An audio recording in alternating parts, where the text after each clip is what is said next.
É possível perder um dente enquanto se está dormindo?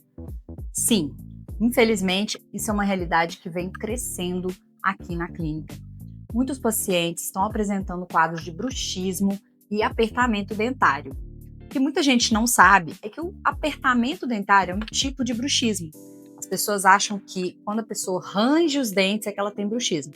Mas, na verdade, quando ela pressiona os dentes uns contra os outros, isso também é um tipo de bruxismo. A pessoa faz isso com mais intensidade enquanto ela dorme, causando quebras de raiz, de coroa e muitas vezes até a perda de dentes. O tratamento para o bruxismo envolve diversos procedimentos, mas um deles é a utilização da placa mio-relaxante. Aqui no COE, nós utilizamos a placa fresada, que é feita de uma maneira muito bacana.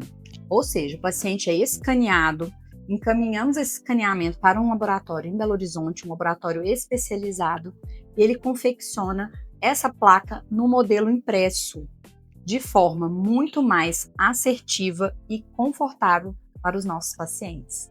Se você quer saber mais sobre bruxismo e tratamento com placas mio-relaxantes, agende a sua avaliação.